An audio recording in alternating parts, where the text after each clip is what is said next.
Going to register for marriage with my boyfriend. I was told that I was already married. And the other party was the top tycoon in New York. I was stunned. Miss Smith, I'm sorry, but your marriage application has been rejected. The staff behind the window at the marriage registration office pushed back the stack of documents. Their tone as stiff as frozen ice. The system shows you were already registered as married 5 years ago and are currently in a married status. My blood seemed to freeze in that instant. A buzzing sound filled my ears, and breathing became difficult. Ethan Brown, standing beside me, suddenly turned his head, his usually gentle face now twisted with rage and disbelief. He snatched my ID card and shouted at the staff. "What did you say? She's married. She's been with me for 3 years. And you're telling me she got married 5 years ago. To whom?" The staff pulled up the backend data, adjusted their glasses, and slowly read out a name that made the entire city of New York tremble. Husband's name, Alexander Gray. Registration date, 5 years ago, June 18th. Alexander Gray, the man at the top of New York's power pyramid. Who could turn clouds with a flick of his hand? The cold-blooded, ruthless top tycoon rumored to avoid women. Lily, you're something else. Ethan burst into wild laughter, violently shaking off my hand with such force that I stumbled back. No wonder you never let me touch you. No wonder you've been acting so aloof since returning to the country. You'd already climbed into Alexander Gray's bed, using me as a backup. Or did you think the Brown family was easy to push around, wanting me to take over his leftovers? Ethan, it's not what you think. I shook my head desperately. My mind blank. 5 years ago, that was my darkest hour. Back then, I was the nominal adopted daughter of the Lee family, tricked by my stepsister Emily Lee into drinking a spiked drink. And in a daze, I ended up with a strange man. Then came the car accident, amnesia, deportation, giving birth to twins in a foreign land. I always thought that man was just some thug Emily had found, never imagining it could have been Alexander Gray. And even more absurd, we were actually married. Enough. Lily, you disgust me. Ethan wiped his sleeve where I had grabbed it, his eyes icy cold. The Lee family really has no good people. A substitute marriage. I think you were trying to use me to cover up your dirty past. The engagement is off, and I'll double down on collecting what the Lee family owes the Brown family. He slammed the door and left, leaving a resolute figure behind. I stood alone in the hall, the surrounding gazes piercing my back like needles. I didn't cry. The calm of a doctor who had long walked the line between life and death forced me to steady myself. I walked out of the marriage registration office, took a deep breath, and dialed a number.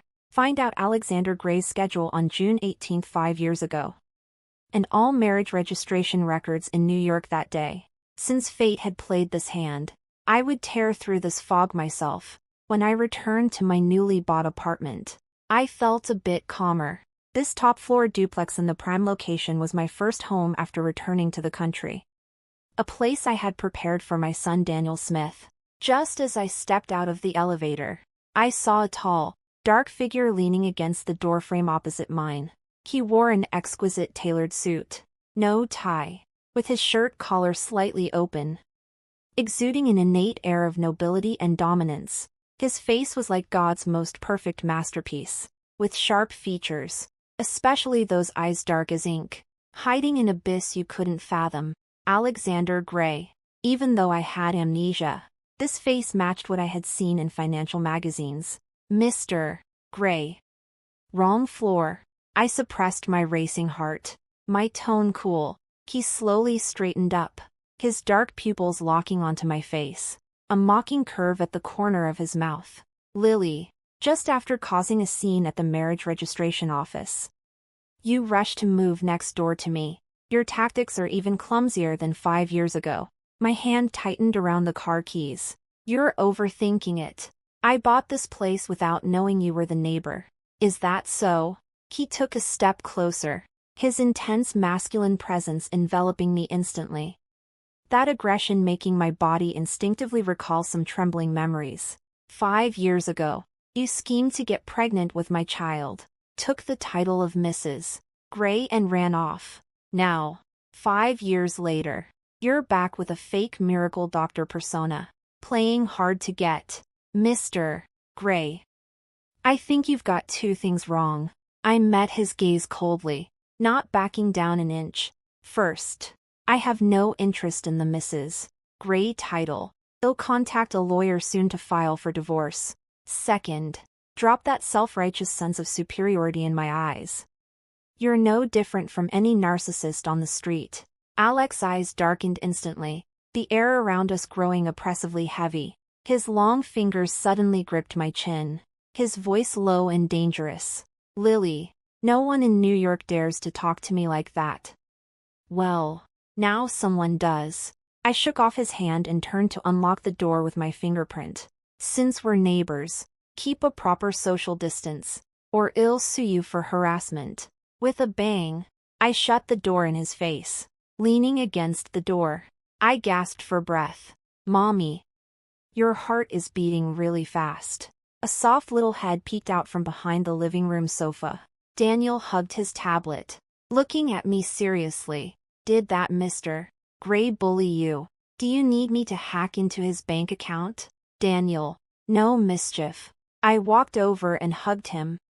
My heart aching. Back then, the doctor told me one of the twins, a girl, had died at birth, leaving only Daniel. Seeing this face so similar to Alexander Gray's didn't comfort me. Instead, it sent chills down my spine.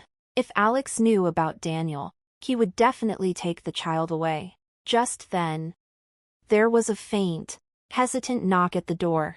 Not Alex's forceful pounding, but cautious, testing, frowning. I looked through the peephole. A little girl. She wore a frilly princess dress, her hair slightly curled. Clutching an old rabbit plushie tightly, she was exquisitely beautiful but terribly pale, especially those eyes empty and heartbreaking. My heart lurched, a deep, blood-related stirring making me open the door involuntarily. The moment the girl saw me, her lifeless eyes lit up with a faint glow.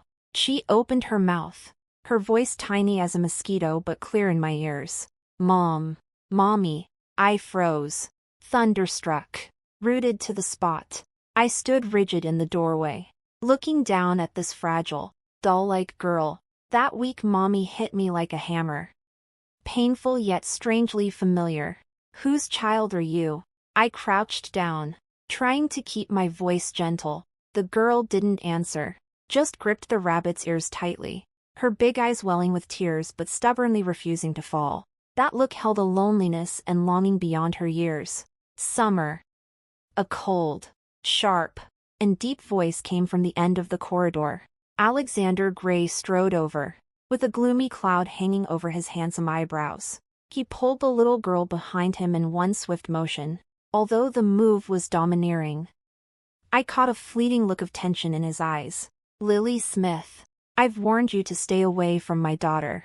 He looked down at me haughtily, his gaze even colder than it was in the stairwell earlier. Don't try to use the child to gain my sympathy, Mr. Gray.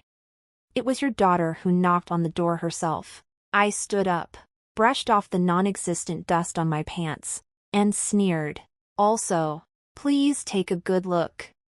It's your child who's calling me mommy. If you can't control your child, I don't mind calling the police for you. Alexander Gray paused, then looked down at Summer Gray, who was cowering behind him, shivering. Go back to your room. His tone was harsh. The little girl sniffled, took one last look at me, and the look of attachment in her eyes almost melted me.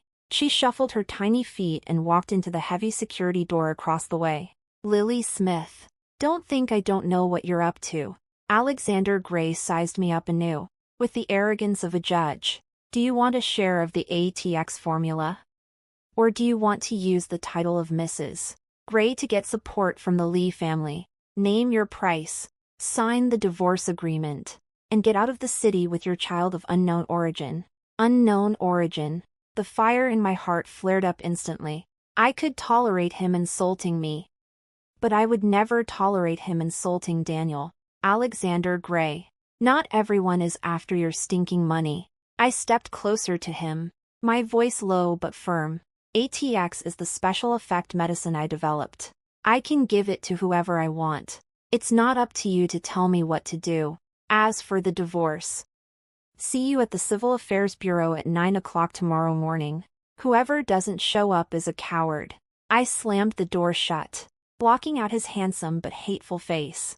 Mommy, that little girl looks a bit like me. Daniel Smith appeared at the entrance without me noticing, still holding an unturned-off tablet in his hand. I was startled and forced a smile to cover it up. Silly boy. There are many people who look alike in this world. Go take a bath. We're going to check out the venue at the motorcycle club tomorrow. After settling Daniel down, I sat in front of the floor-to-ceiling window, looking at the bustling neon lights of the city. The truth from 5 years ago was like a tangled mess. If Alexander Gray was that man, why did we get married? If he wanted to take responsibility, why hadn't he looked for me in the past 5 years and instead let the Lee family drive me out? And then there was that child named Summer. The doctor clearly said my daughter had died at birth. There were too many doubts. And I, the international miracle Dr. Abby, couldn't expose my identity easily. Early the next morning, I put on a sleek black motorcycle suit and straddled my modified heavy-duty motorcycle. The roar of the engine made my blood boil again. Besides getting back what was mine, I also wanted to establish Asia's largest women's motorcycle club after returning to the country. However, as soon as I arrived at the selected venue, trouble came knocking.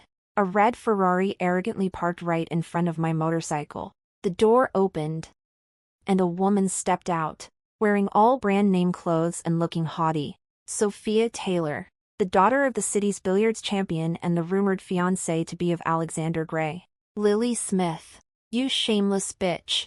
After seducing Ethan Brown, you even dare to move next door to brother Alex. Sophia Taylor waved her hand, and several bodyguards carried up several buckets of red paint. Today, they'll teach you that in this city, not just anyone can come and mess around. Miss Taylor, spreading rumors is legally liable. I straddled my motorcycle, my cold eyes as sharp as knives behind the helmet visor. The law. In this city, the Taylor family is the law. She screamed and gave the order. Pour it. Destroy this club and her motorcycle. Just as the red paint was about to be poured on me, I suddenly twisted the throttle. The motorcycle shot out like an arrow from a bow, and with a beautiful side slide and a tail whip, I knocked over the buckets of paint. Splash. The red liquid didn't touch me at all. Instead, because the bodyguards dodged, it splashed all over Sophia Taylor. Ah! The scream echoed across the empty venue. Lily Smith. Sophia Taylor looked at her $1 million custom-made dress ruined, and her makeup was washed away by the paint, making her look like a ghost. I'm going to kill you. The Lee family was right. You're a cheap slut who killed your mother and sold your body. My eyes turned icy cold. I turned off the engine and got off the motorcycle, approaching her step by step. What else did the Lee family tell you? I grabbed her chin tightly, so hard that she couldn't make a sound. Did they tell you I have the ATX formula? Or did they tell you how they begged me to go back and be a living medicine for Emily? You. Let go of me. Sophia Taylor was intimidated by my aura. The arrogance in her eyes turned to fear. Get out. I threw her aside and wiped my hands with a wet wipe. Go back and tell the Lee family that if they want the formula, they should have David Lee kneel in front of me and beg. After dealing with this farce, I received an urgent call from the hospital. Dr. Abby. Mr. Gray's surgery can't be postponed any longer. Alexander Gray has offered a sky-high reward and specifically asked for you to perform the operation. I sneered. Alexander Gray. You call me a fraud on one hand and then beg me to save your grandfather on the other. This drama is getting more and more interesting. At the Gray family mansion, Alexander Gray sat on a mahogany armchair, exuding an air of hostility that kept people at bay.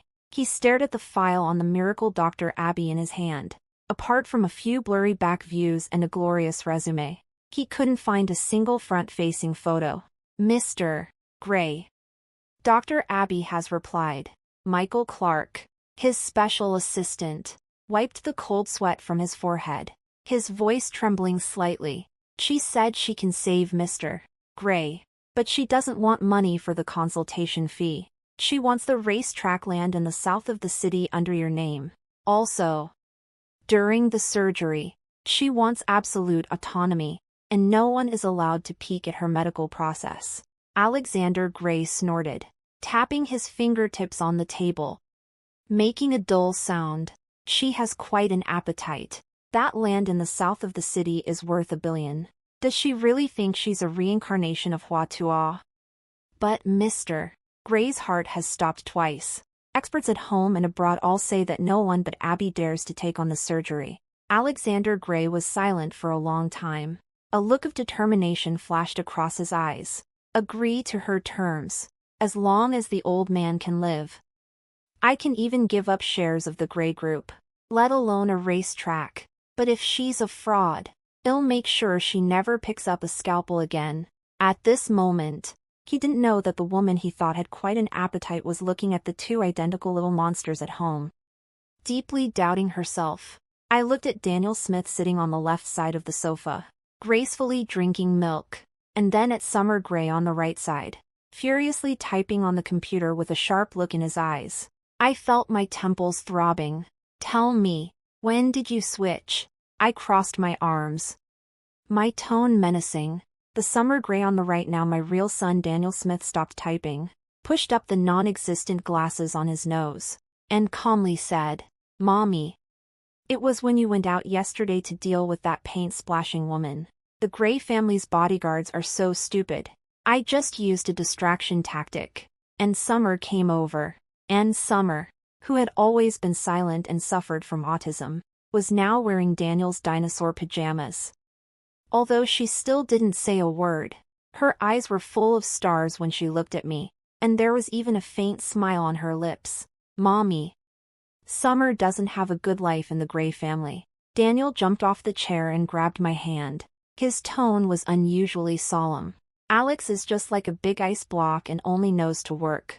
He left her with a family tutor named Karen White, that old witch, when Alex is not around. Not only doesn't give Summer food but also pinches her arms, calling her a motherless bastard. I was shocked and immediately pulled Summer over, rolling up her sleeve. That arm, which should have been as white and tender as a lotus root, was covered in blue and purple pinch marks. And there were even a few unhealed cigarette burns. In that instant, I felt like my lungs were going to explode. As a doctor, I've seen countless wounds, but never has a single injury pierced my heart so deeply. This shuddering feeling of blood relation can't be wrong. Summer isn't just a child Alex picked up. She's my daughter who was declared stillborn all those years ago. Alex. I gritted my teeth. How dare he? How dare he let someone abuse my daughter like this? Mommy. I've hacked into the Gray family surveillance system and backed up all the videos of Karen abusing Summer. Daniel waved the tablet in his hand, his eyes glinting with the cold light of a genius hacker. Moreover, I compared my and Summer's genetic sequences. Mommy, you were right. We're full-blooded siblings. The truth hit me like a resounding slap, waking me from my 5-year stupor. It must be the Lee family. The attending doctor back then was arranged by David. They stole my daughter and gave her to Alex. Was it to tie the Gray family to them? Or was there some other conspiracy? Daniel. Take your sister and play inside. Don't open the door for anyone. I picked up my coat, my eyes as cold as ice. I'm going to give the Gray family a big gift. I drove straight to Gray Private Hospital. Outside the operating room, Alex was standing with his hands behind his back. When he saw me, his brows furrowed, and his eyes were filled with deep displeasure. Lily, why are you following me here? I've said I'll have the divorce agreement sent to you by my lawyer. Stop pestering me, Alex. I'm not here to talk about divorce today. I walked straight up to him, opened the video on the tablet, and slammed it into his arms. Open your eyes and look. This is the gold medal tutor you hired for summer. You're powerful outside. Yet you don't even know your own daughter is being abused like this. Are you fit to be a father? Alex instinctively caught the tablet. On the screen, Karen was viciously pinching Summer's ear and pushing her head into the sink. Spewing filthy words. Alex's face turned from ashen to deathly pale, and finally to a deathly stillness bordering on destruction. The killing intent around him soared instantly, and the air around seemed to freeze. Michael, he growled. His voice hoarse and terrifying. Arrest Karen. I want her to never see the sun again, yes. Yes. Michael scurried away in a panic. Alex turned to me, staring at me intently, his eyes a complex mess. How did you get these videos? Did you break into my house? Alex. Does it matter now? I sneered. Took out a special mask and surgical gown from my medical bag, and zipped it up in front of him. Summer is safe at my place, and you'd better pray I can pull your grandfather back from the jaws of death. Otherwise, you'll not only lose your grandfather but also Summer completely. After saying that, I swiped my card and walked into the sterile operating room. Alex stood there stunned, and it took him a while to react. His pupils suddenly contracted. You're Abby. The miracle doctor had been searching for was actually his ex-wife, whom had discarded and even suspected of being a fraud. The red light in the operating room came on. I stood in front of the operating table and took the scalpel from the assistant. At this moment, I was no longer the vengeful mother but the god of life and death. Alex, this is just the beginning. You owe me and my son. And it'll make you pay it all back. With interest. The corridor outside the operating room was eerily quiet. Only the monotonous ticking of the electrocardiogram monitor seemed to be jumping on Alex's heartstrings. 6 hours passed, when the red light above the operating room door finally went out. I took off my mask and walked out, my body a bit tired. Alex almost jumped up instantly and took 2 steps to stand in front of me. His usually immaculate suit was a bit disheveled, and the stubble on his chin added a touch of wildness to his down-and-out look. How's my grandfather?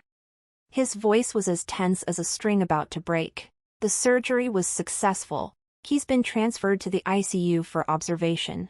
I looked at him calmly, my tone flat. Mr. Gray, remember to send the property transfer deed of the land in the south of the city to my office.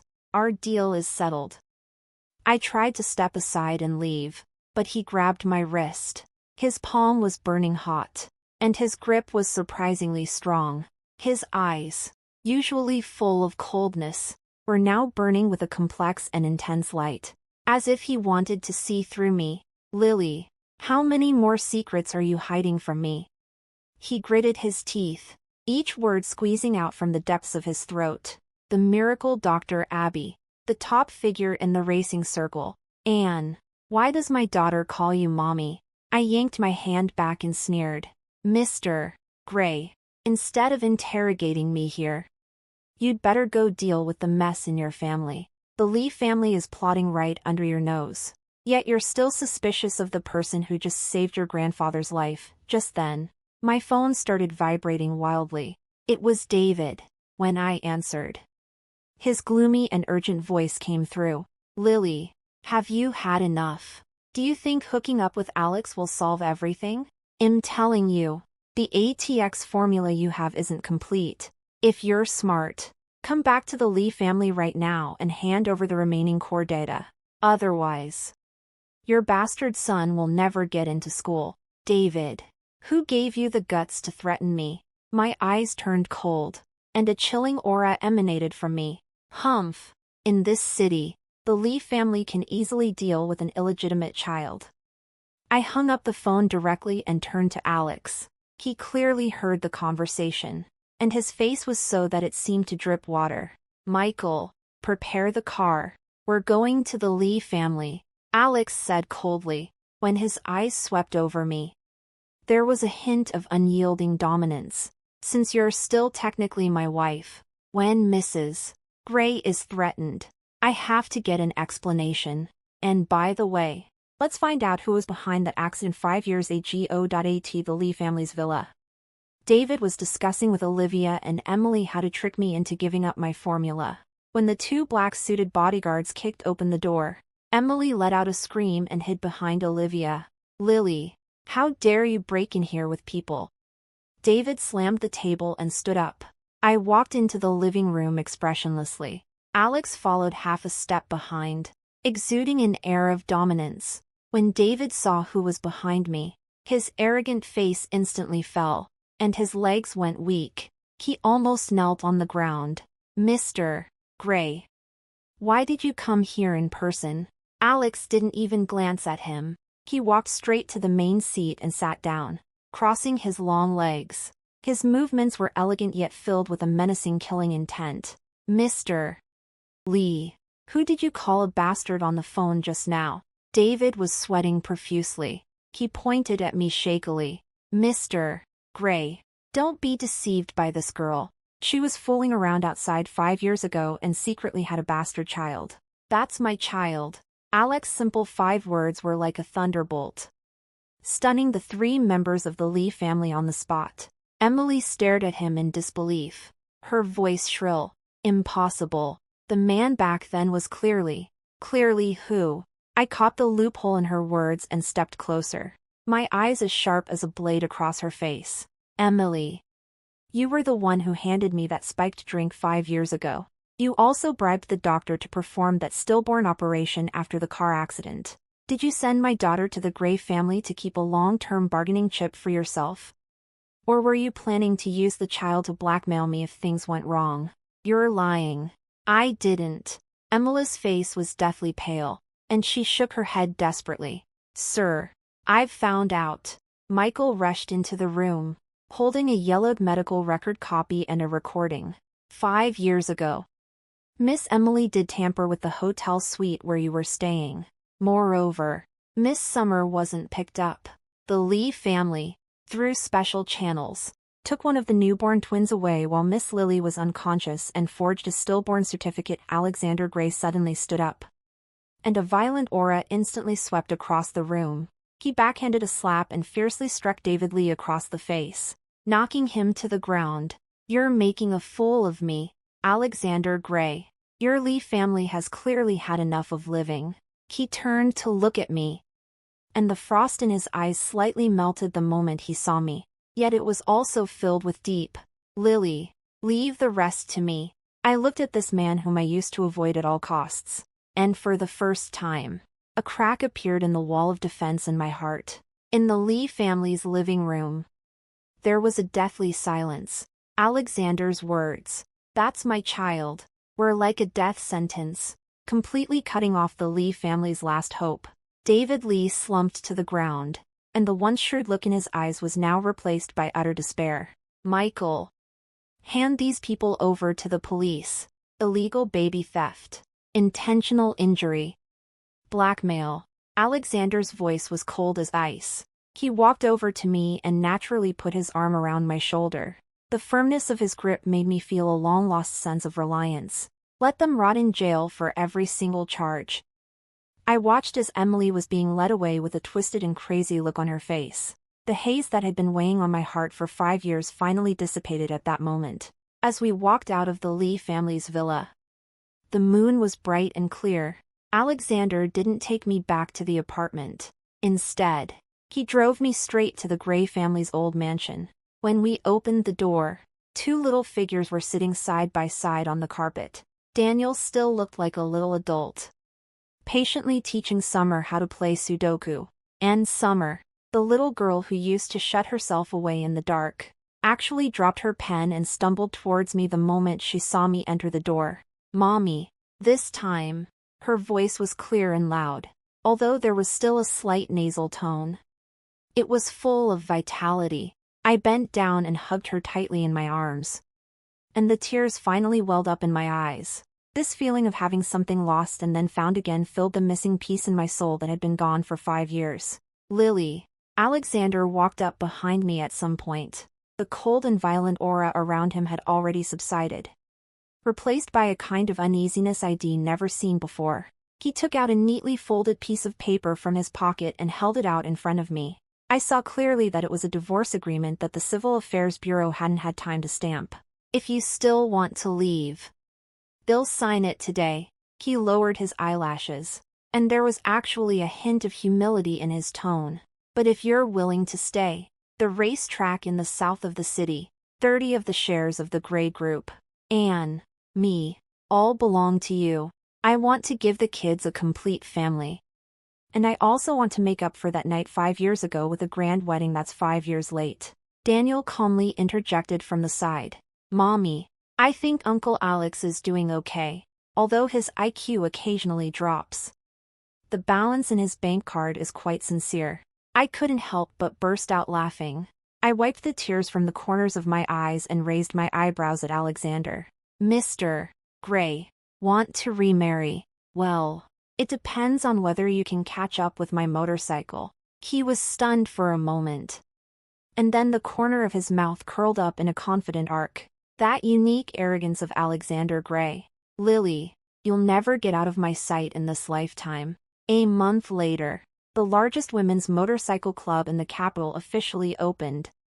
At the ribbon-cutting ceremony, Alexander canceled a multinational meeting worth hundreds of billions and showed up beside me in a specially made black and gold leather jacket, shocking all the media in the city.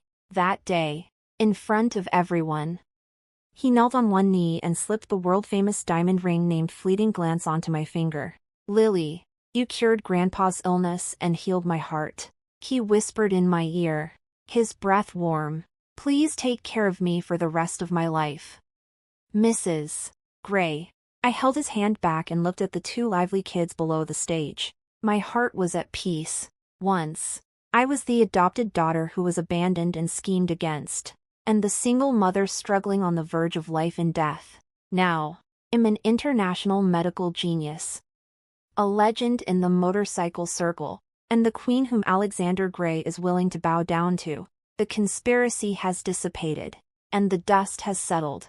In this so-called married misunderstanding, I've shed my scars and regained a perfect life. The story is over.